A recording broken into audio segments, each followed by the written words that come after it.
Welcome to mid day news.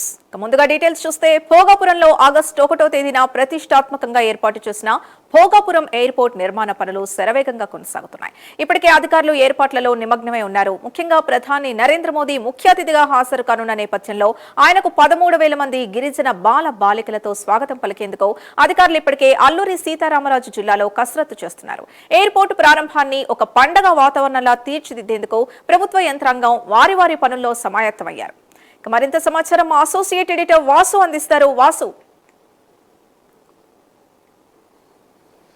Sindhu, Alluri Sitaramaraju అంతర్జాతీయ విమానాశ్రయం ప్రారంభోత్సవాన్ని ఉత్తరాంధ్రలో ఒక పండగలాగా చేయాలి. అంటే ఉత్తరాంధ్రలో పెద్ద కార్యక్రమం ఇదే పండగ చేయాలని రాష్ట్ర ప్రభుత్వం భావించింది.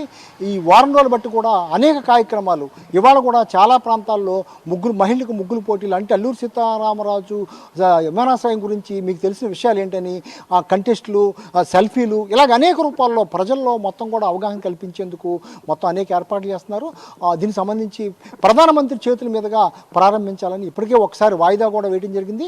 ఈ నేపథ్యంలో ప్రధానమంత్రి 1వ తేదీన ఆయన అపాయింట్మెంట్ ఇవ్వడంతో ప్రధానమంత్రి మొత్తం ఆయన షెడ్యూల్ కూడా ఖరారు కావడం జరిగింది. ప్రధానమంత్రి షెడ్యూల్ ప్రకారం అంటే అధికారికంగా రావాల్సినప్పుడు కూడా ఉదయం 10:40 ప్రత్యేక విమానంలో ఏ విమానాశ్రయం ప్రారంభోత్సవం ఉందో ఆ విమానాశ్రయంలోనే ప్రధానమంత్రి నేరుగా అక్కడ దిగనున్నారు.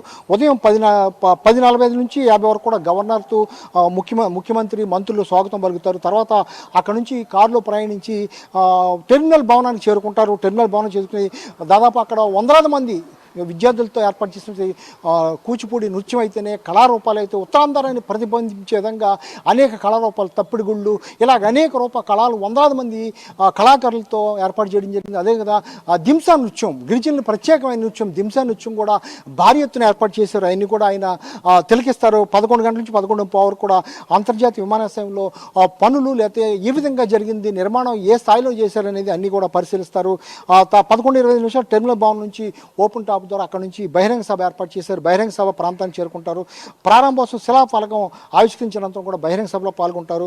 మధ్యాహ్నం 1 గంట నుంచి 1:10 వరకు కూడా తిరిగి ప్రయాణం అవుతారు. దాదాపు 2 గంటల పాటు ప్రధానమంత్రి ఈ విమానాశ్రయం ప్రారంభోత్సవ కార్యక్రమంలో పాల్గొంటారు. ఇక్కడ దాదాపు 2-3 లక్షల మంది వచ్చే విధంగా ఉత్తరాంధ్ర అయితేనే, గోదావరి జిల్లాలో అయితేనే అందరికి కూడా, అటు ఒరిస్సా ప్రాంతానికి కానీ అందరికి కూడా ఈ అంతర్జాతీయ విమానాశ్రయం చాలా కీలకంగా మారిపోతుంది.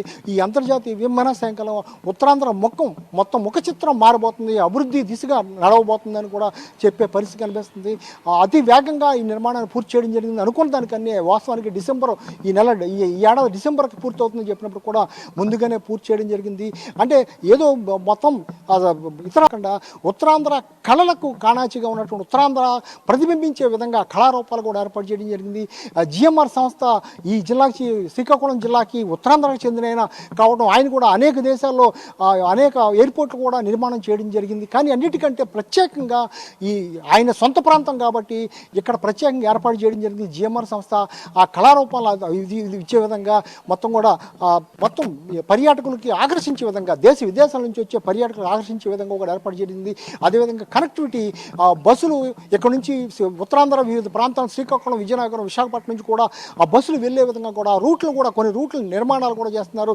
రహదారులు నిర్మిస్తున్నారు. అత్యంత వేగంగా రహదారులు కూడా నిర్మిస్తున్నారు. ఎందుకంటే ప్రస్తుతం ట్రాఫిక్ నేపథ్యంలో విశాఖ నుంచి వెళ్ళాలని దగ్గరగా వెళ్లేందుకు దగ్గర రూట్లు కూడా నిర్మిస్తున్నారు. ఇప్పటికే ఏసీ బస్సులు కూడా ఇక్కడ చేరుకోవడం జరిగింది.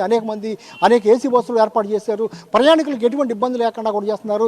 అధికారికంగా ఆగస్టు 18వ తేదీ నుంచి మొత్తం కూడా అక్కడ నుంచి విమానాలు కదిలే విధంగా మొత్తం ఏర్పాటు చేస్తున్నారు. ఏదైనప్పుడు కూడా ఉత్తరాంధ్రలో ఒక పండగ వాతావరణంలో ఈ విమానాశ్రయ ప్రారంభోత్సవం జరపాలని ప్రభుత్వం నిర్ణయించింది. అందుకు తగ్గట్టుగానే మంత్రులకు కమిటీ కూడా ఏర్పాటు చేసింది. స్వయం లోకేష్ ఇక్కడ నుంచి పర్యవేక్షిస్తున్నారు.